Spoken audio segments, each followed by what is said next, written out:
Merci. On avait annoncé un peu plus tôt le live. Aussi la reprise de certaines de nos émissions, notamment des émissions débat du Burkina sur notre page Burkina Débat TV Radio. Voilà, on a eu des petits soucis techniques, mais bon, on va reprogrammer pour la semaine et on espère que tout ira bien techniquement. Allez, merci pour ceux qui nous prennent en marche. Merci à ceux qui vont aussi partager pour permettre que les uns et les autres aussi puissent tomber sur notre message. Aujourd'hui, on va aborder un peu l'essence même de l'existence du pouvoir actuel, du régime actuel au Burkina Faso, notamment le régime d'Ibrahim Traoré, qui se veut un régime révolutionnaire. Mais quand on dit révolutionnaire, on attend parfois à se poser plusieurs questions. On voudrait réellement comprendre cette révolution. C'est une révolution basée sur quoi? Quel est le fondement même de cette révolution et les objectifs d'ailleurs qui suscitent à cette révolution? Et tout d'abord, on dira que toute révolution, on le sait tous, nous ne sommes pas le premier pays à vouloir mener une révolution. Mais toute révolution, comme je le dis, a ses raisons. Et la révolution se veut d'ailleurs populaire. C'est pas pour rien que même sous Thomas Sankara, il disait que révolution démocratique est populaire. Aujourd'hui, on dit, Ibrahim Traoré dit révolution progressiste et populaire. C'est ça, non? Révolution progressiste et populaire. Mais le contraste ici, c'est que le populaire n'existe pas dans la supposée révolution. Il se trouve que contrairement à ailleurs où on a connu des pays qui ont traversé, qui ont connu des révolutions, on peut même, comme ils ont l'habitude de s'y prendre la France en exemple, ça a toujours été populaire et c'est véritablement la masse qui mène cette révolution contre certains griefs. Hein. Généralement, c'est contre une dictature, contre un empereur ou un roi qui a passé peut-être des années, des dizaines d'années à violer ou à abuser de son pouvoir. Donc, une révolution, par principe, qui a lieu dans certains États, c'est généralement contre des dirigeants, contre des dictateurs. On a vu ce qui s'est passé en 2014. C'est vrai, beaucoup ont voulu qualifier ça de révolution, mais par la suite, on a compris que c'était tout simplement une crise politique. Parce que ce qui s'est installé juste après le départ de Blaise Compaoré a vite fait de faire comprendre à tout le monde que on était loin d'une véritable révolution. C'était tout simplement un règlement de compte politique où d'autres personnes voulaient juste le pouvoir d'État, mais avaient peur d'affronter Blaise Compaoré. Bon, nous tous, on a participé à cette insurrection, qu'on peut la qualifier ainsi, qui a débouché à la chute de Blaise Compaoré, mais ça avait ses raisons. Aujourd'hui, Ibrahim Traoré, quelle est la raison qu'il peut nous dire? Il n'est pas arrivé à la tête du pays parce que le Burkina était dirigé par un dictateur. Non, Damiba n'était pas un dictateur. Je pense pas que Roch Marc Christian Kaboré était un dictateur. Il n'a jamais été d'ailleurs. Roch Kaboré a juste perdu le pouvoir parce que il y avait un problème sécuritaire qu'il avait du mal à gérer. Voilà, ce qui a engendré, ce qui a entraîné le coup d'État qu'il a emporté le 24 janvier 2022, si je ne me trompe pas sur la date exacte. Et Damiba est arrivé et il a essayé de trouver des pistes de solutions. 8 mois après, des jeunes militaires sont sortis pour dire que oui, c'est lent, les méthodes adoptées par leur aîné, par le lieutenant-colonel Damiba étaient très lentes, donc ces solutions n'étaient pas les bonnes et que les partenaires aussi n'étaient pas les meilleurs partenaires, les bons partenaires pour permettre d'aller plus vite. Parce que pour eux, 8 mois, c'était trop. 8 mois, c'était trop pour finir la guerre. On ne pouvait pas faire 8 mois et puis continuer de voir une trentaine, une cinquantaine de soldats tomber à Gaskindé. Voilà ce qui a conduit Ibrahim Traoré à emboîter le pas de Damiba en faisant aussi un coup d'État. Aux premières heures, on nous a promis qu'en 3-4 mois, 3-4-6 mois, la situation allait revenir à la normale. Le pouvoir ne les intéressait pas et les jeunes officiers, ils ont envie de jouir pleinement de leur vie, de leur jeunesse. Donc le pouvoir empêchait de dormir. Ça, c'était à l'époque. Eux, ils vont aller très rapidement parce que ce qui importe pour eux, c'est de libérer le pays. Et libérer le pays consistait à trouver les moyens nécessaires, les moyens militaires évidemment, avec les partenaires qu'ils avaient déjà répertoriés, avec qui ils avaient déjà des accords. Mais on se demande, quelqu'un qui n'était pas encore au pouvoir, comment il a pu faire pour avoir des partenaires militaires, des partenaires extérieurs qui étaient prêts, donc qui avaient déjà manifestement un complot contre les institutions, certainement même des sabotages contre l'action même militaire de notre armée pour pouvoir atteindre ses fins. Parce que si moi je vous dis aujourd'hui que j'ai des partenaires militaires pour sauver le Burkina Faso sans être un ministre de la Défense, sans être le chef de l'État ou bien commis à la tâche, forcément que je suis en train de comploter contre mon pays pour déstabiliser la nation. Donc eux, ils l'ont fait parce qu'ils n'étaient pas à ces postes-là. Ils n'étaient pas chefs de l'État, mais ils avaient des partenaires préparés. L'objectif de ces partenaires, c'est quoi? Ils ne sont pas venus parce que le Burkina Faso est le nombril du pays, ou bien le Burkina Faso est le pays le plus attractif au monde. Non, s'ils ont eu ces partenaires, c'est qu'il y a forcément des choses en contrepartie. Mais est-ce que ces choses en contrepartie, c'est véritablement question de révolution? Question. La révolution, elle se fait avec le peuple ou sans le peuple? Est-ce que le peuple se sent dans cette révolution?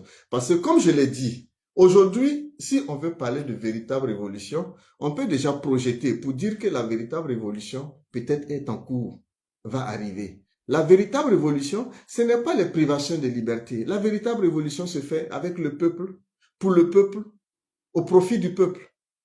Parce que le peuple se dresse contre un système. Le peuple se dresse dans une révolution contre un système politique qui est mis en place, qui est à leur défaveur.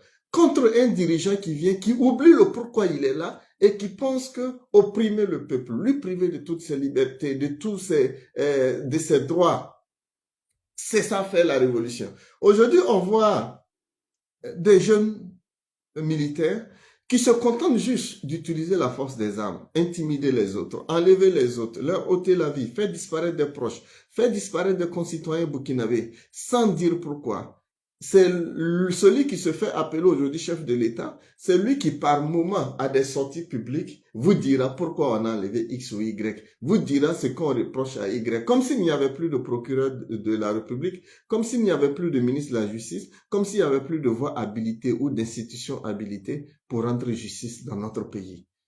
Une justice à une vitesse parce que on ne permet plus à celui qui est accusé de se présenter devant un juge et se faire entendre, ni se faire accompagner par un avocat, ni même avoir l'assistance de sa famille. On ne permet plus, c'est-à-dire aujourd'hui, une fois que tu es soupçonné, parce que d'ailleurs, en droit, on dit que présumé coupable, tu n'es pas encore condamné. Mais ici, être déjà soupçonné veut dire que tu es déjà condamné.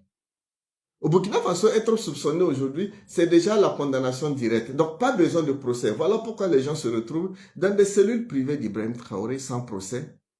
Et on ne sait même pas s'ils sont vivants ou pas. Aujourd'hui, des rumeurs courent partout. Si celui-ci n'est plus là, celui-là n'est plus là, je ne vais pas citer de nom pour ne pas heurter aujourd'hui ces familles-là qui vivent ces situations assez difficiles. Pour certains qui ne sont pas concernés, qui ne sont pas touchés directement par ce qu'Ibrahim Traoré est en train de faire, quand on parle, bon, eux, ils prennent comme ça, comme si c'était bon, ils pensaient qu'on vient pour plaisanter, qu'on vient allumer notre caméra pour rigoler. Non. Pendant que vous rigolez sur les réseaux sociaux, il y a des gens qui sont dans des familles qui sont en train de souffrir. Il y a des gens qui sont en train de se poser des questions, des orphelins. Il y a des veuves. Il y a des pères de famille, des mamans, des vieux qui aimaient les enfants. Vous savez très bien qu'Ivrat Somda, Bamouni, tous ces militaires qui ont été enlevés, tous ces gendarmes qui ont été enlevés, ils ont de la famille qui les aime bien. Comme vous aussi, vos parents vous aiment. Quand ils font 1 mois, 2 mois qu'ils n'ont pas de vos nouvelles, ils cherchent à prendre de vos nouvelles au téléphone. Eux aussi, ils ont de la famille. Ils sont aussi burkinabés.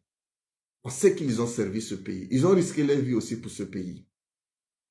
Quand on voit nous, nos proches, comme le père de Oumar Coulibaly, comme mon petit frère, étudiant en 3e année, qui n'a jamais parlé de politique, qui suivait juste ses cours pour devenir quelqu'un, espérer, rêver comme tout Burkinabé, a le droit de rêver dans son pays, qui subit aujourd'hui une injustice. Et quand vous vivez cela, à l'intérieur de vous, vous allez comprendre ce que c'est que la véritable révolution. La révolution, ce n'est pas le point à l'air, abat les apatrides, abat la France. Non. Tu n'as aucune révolte aujourd'hui vis-à-vis de la France. Parce que la France ne t'empêche pas de respirer au Burkina Faso. La France ne t'empêche pas d'aller dans ton champ, ni d'aller travailler, ni de rêver quelque chose dans ton pays. Parce que ce n'est pas la France qui fait des recrutements de fonctionnaires au Burkina Faso, ni la France qui fait la formation de nos militaires, ni la France qui décide de notre budget, ni la France qui décide de comment nous devons marcher dans notre pays. Donc, si il y a une véritable révolte, c'est la révolte que tu sens intérieurement, comme quand tu sors le matin pour dire, je vais chercher à devenir quelqu'un, je vais chercher à avancer pour le bien de ma famille, pour le bien de mes enfants. Ça, c'est déjà une révolution interne que tu vis. Mais dans la nation, la grande révolution qu'on doit vivre, c'est d'abord contre l'injustice, contre les abus de pouvoir. Parce qu'on s'est dit quoi? On est révolté parce qu'on s'est dit, par exemple, que je mérite aussi comme lui. Je peux aussi jouir des mêmes droits que lui. Nous jouissons des mêmes droits que lui. Mais pourquoi lui, il se donne le droit de venir me piétiner? C'est révoltant. C'est pour ça souvent tu dis, je suis révolté. C'est révoltant. Il est révolté. La révolution, c'est pas un nom de famille. C'est un esprit. C'est un état d'esprit. Et cet état d'esprit ne se décrète pas, ne se décide pas par un individu imposé aux autres. C'est quand les autres s'y reconnaissent. C'est quand les autres arrivent à se reconnaître dedans. On n'impose pas une révolution à un peuple. On n'invente pas une révolution quand le peuple ne se sent pas dedans. La véritable révolution aujourd'hui, c'est que le peuple est révolté parce que leur armée n'arrive pas à sécuriser le territoire. La population est révoltée intérieurement parce que ceux qui se disent dirigeants, qui vivent, qui chient, qui mangent, qui volent, qui pillent, qui tuent au nom de la République, n'arrivent pas à leur donner la paix, la liberté. C'est ça la véritable révolte. Et si on veut parler de révolution dans ce pays, c'est qu'on doit se révolter contre cette forme de gouvernance, la tyrannie, l'injustice. Parce que quand on parle de tyrannie, ça englobe tout ça. On ne peut pas priver les Burkinabés de leur liberté d'expression ou de quoi d'autre. Aujourd'hui, je ne vais même pas parler. Il y a 1 an, 2 ans, je me rappelle bien, on avait fait un live ici, on a suivi même d'un débat, où j'avais dit que les petites libertés que nous sommes en train de céder, ceux-là à qui on retire leur liberté d'exister, parce que le cadavre même qui est au cimetière est mieux que quand on t'enlève et pas on t'enferme, tu ne vis plus. Tu ne sais plus si tu vas sortir. Parce qu'on ne te donne même pas la chance de pouvoir te défendre. Tu souffres intérieurement. Le cadavre est mieux que toi. Parce que lui, au moins, s'en va. On l'accompagne, on l'enterre, on lui rend hommage. On fait des cérémonies, des prières pour accompagner l'âme de la personne. Mais tu es vivant, mais on te prive de tout ça. Et tes semblables sont assis. Et ils ne réagissent pas. Vous savez, il n'y a pas quelque chose de plus douloureux que ça. Il n'y a pas quelque chose qui déshumanise l'homme. Parce que ceux-là qu'ils ont enlevés aujourd'hui, dans les trous où on les a jetés, si vous savez ce qu'ils vivent à l'intérieur d'eux, ce n'est pas parce qu'ils n'ont pas à manger ou ils n'arrivent pas à boire de l'eau. Mais ils sont dépassés parce que c'est dire que je suis humain, je suis burkinabé. Dans ce pays, on m'a dit qu'il y a la justice. On m'a dit que ce peuple est intègre. On m'a dit que ce peuple est réveillé, c'est ce qu'il veut. On m'a dit que Blaise Compaoré avait fait ceci, cela, qu'il y avait de l'injustice. Les gens se sont battus, des jeunes sont tombés. On m'a dit que Roch est descendu parce qu'il n'arrivait pas à nous apporter la sécurité. Roch est tombé. On m'a dit que 8 mois est trop pour Damiba parce que 8 mois, il n'a pas pu résoudre le problème. Et aujourd'hui, on se retrouve avec quelqu'un qui est à 4 ans. Un, qui n'arrive pas à faire mieux que les autres, mais qui fait pire. Qui fait pire que ceux qui l'ont remplacé. Mais quand on voit ces choses, quand on vit ces choses, on ne peut qu'être révolté. Et quand un pays est rempli de révoltés, vous savez, il n'y a pas de paix possible. Il n'y a pas de stabilité possible. Parce qu'à tout moment, un révolté va se faire entendre. Parce qu'à tout moment, des révoltés vont se mettre ensemble. Parce qu'à tout moment, on sera dans des révolutions perpétuelles où on devient à chacun sa révolution. À quand la véritable révolution où on doit mettre fin à toutes les injustices? À quand la véritable révolution où on doit mettre fin au terrorisme? À quand la véritable révolution où on doit avoir un peuple uni qui pense au bien de la nation? À quand la véritable révolution où on va avoir un peuple debout pour la nation, mais pas pour un individu? Parce que dans ce pays aujourd'hui, on voit des gens qui préfèrent chercher à voir ce que tu manges dans ton assiette à la maison que de penser plutôt au bien de tous, ce qui peut lui permettre aussi d'avoir demain à manger. Ils préfèrent venir mettre le sable dans pour toi, malgré que tu n'es pas le frein à lui, son développement. Et cette méchanceté a contribué à fragiliser nos politiques, a contribué à fragiliser notre armée. Et aujourd'hui, c'est toute la société qui en subit. Quand on voit aujourd'hui comment les religieux, certains sont torturés, certains sont torpillés, d'autres disent qu'il ne faut pas avoir protesté, d'autres disent il faut qu'on proteste. C'est aujourd'hui que des musulmans vont faire publication pour dire que appeler à se révolter contre un dirigeant n'est pas écrit dans le Coran. Ah bon? Ah, c'est nouveau ça. Pourtant, ce n'est pas la première fois qu'on voit des musulmans marcher dans ce pays. Pourtant, ce n'est pas la première fois qu'on voit des musulmans faire des wazous dans les mosquées pour demander à des changements de régime. On a vu des imams pleurer dans les mosquées ici. Est-ce que c'est écrit dans le Coran? Vous savez, le fait d'avoir peur de dire la vérité, c'est dans ça qu'on va rester. La peur tue plus que la vérité. La vérité sauve. La vérité sauve. Mais la peur, ça tue très vite. La peur peut te faire déclencher une maladie que tu n'as même pas. Et tu vas aller crever pensant que tu as cette maladie, mais tu n'en as pas. Mettons notre peur de côté. Et dans ce pays, il faut qu'on fasse ce qu'on appelle la véritable révolution. Une véritable révolution n'a jamais été contre le peuple, n'a jamais été contre les intérêts d'un peuple. Une véritable révolution a toujours été pour les intérêts du peuple, pour la nation. Une véritable révolution, c'est pour la patrie. Pas pour que des individus, un groupe d'individus viennent se vautrer dans des salons luxueux de Koulva et lever le poing pour dire oui, la révolution. Non, la véritable révolution, le peuple le vit. Le peuple vit cette révolution avec les révolutionnaires. Et tout le monde se trouve embarqué. Je vais venir pour dire une chose. Comme je l'ai dit dans le live précédent, toute initiative, je dis bien toute initiative qui concourt à stopper ce régime fasciste, à stopper ce régime fantoche, à stopper la tyrannie de ce petit gonflé de Ouagadougou, tout le monde doit s'aligner. Il n'y a pas de « je ne suis pas informé ». Tu n'as pas besoin d'être informé. Ce qui va se passer ou ce qui peut se produire, ça va faire ton bien ou pas? Est-ce que ce que nous vivons actuellement vous plaît? Ce qui nous arrive, ça vous plaît? Si ça t'arrive, est-ce que ça va te plaire? C'est comme ça, tu dois te poser en deux questions. Pour l'instant, tu diras, ce sont les Cabrés, ce sont les Konombo, ce sont les Ouma Koulibaly ou les Naïm qui ont des proches qui ont été enlevés. Je n'ai pas de proches avec Evrard Somda. Je n'ai pas de lien avec Bamouni ou bien de tous ceux qui ont été enlevés. Mais ça pouvait être toi. Et que nous, à notre tour, on allait dire, mais ça ne nous concernait pas, va tranquillement à nos occupations. Jusqu'à ce que ça arrive aussi à ton tour. Et c'est à quel moment on aura une vie sécurisée? Quand je parle d'une vie sécurisée, pas seulement le fait de rentrer dormir en paix, mais d'avoir tes enfants burkinabés. Et tu sais que même quand tu ne seras pas là demain, parce que tu te bats pour construire une maison, tu te bats pour laisser quelque chose pour tes enfants. Mais c'est parce que déjà, sur ce volet, tu te dis, ils vont jouir, ils vont vivre dans un pays en paix, où la justice va les protéger, où quelqu'un ne viendra pas leur faire la force. Parce que ça, c'est déjà une garantie. Mais qui peut vous garantir aujourd'hui une certaine sécurité permanente de votre descendance? Personne.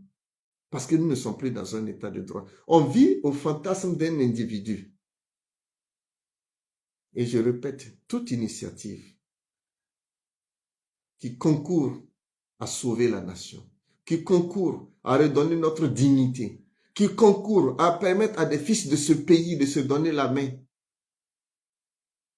même si c'est au jour J que tu t'es réveillé, mets-toi dans la danse. Ibrahim Traoré n'est rien. Ce ne sont pas ces capitaines ventrus qui se contentent juste de manger le poisson, le capitaine qu'ils n'arrivaient pas à manger là. Si c'est sur ceux-là. Non, eux, ils préfèrent dormir en paix. Parce qu'ils se disent quoi? S'ils se lèvent, peut-être qu'Ibrahim Traoré va les prendre encore parce qu'ils ont donné une certaine force à Ibrahim Traoré. Donc, ils ont tous peur. Ils se disent, si on se lève, Ibrahim Traoré va nous faire mal aussi. Donc, je préfère manger des capitaines qui poussent la bédaine. Ah! Dans la sous-région, je n'ai pas vu une armée où un capitaine a un gros ventre. Il n'y en a pas. Si ce n'est pas au Burkina Faso. D'habitude, on va colonel, général, parce qu'ils sont proches de la retraite, on les met dans un bureau, bon là, ils sont confortablement assis. Mais un capitaine, quand je vois souvent même sur les réseaux sociaux, le commandant de la gendarmerie, le général, un général ivoirien, le commandant de la gendarmerie ivoirienne, qui fait du footing avec ses éléments dans la rue. Tu vois le monsieur bien bâti avec son âge avancé. Mais tu regardes Ibrahim Traoré, tous ceux qui le suivent, ventrus. On peut compter sur des ventrus comme ça pour devenir quelqu'un. On peut compter sur des ventrus comme ça pour sauver notre nation. Pendant qu'ils poussent des bédaines, notre pays se perd. La société se déchire de jour en jour. On ne comprend plus rien. Tout est mélangé. Religieux, coutumier. On ne sait plus où se trouvent nos forces morales. Tout le monde est rentré en brousse. Tout le monde est mélangé. Chacun maintenant se lève. Ah, Dieu, il faut nous sauver. Vous pensez que Dieu a que le Burkina Faso à faire? On a tout, hein. On peut s'en sortir. Parce qu'on n'est pas attaqué par une autre nation. Voilà pourquoi on peut s'en sortir facilement. Mais on est face à un individu, notre semblable, qui ne jouit pas d'un pouvoir légitime, qui vient, qui envoie des soldats, qui vient, qui envoie des VDP, tomber au front comme des mouches, sans hommage. Sans hommage. Qui enlève certains, qui fait disparaître certains. Cher FDS, je vous ai posé la question la dernière fois. Si ce qui arrive à notre pays vous plaît, aux jeunes soldats, aux jeunes officiers, vous qui avez été à l'école, vous qui vous êtes engagés dans l'armée avec le cœur, vous n'êtes pas engagé pour un individu. Vous avez décidé de servir notre pays. Et vous savez ce que c'est qu'un militaire. Un militaire, il y a militaire et puis il y a militaire. Il y a des militaires voyous de la République et il y a des militaires qui sont prêts à donner leur vie pour la nation.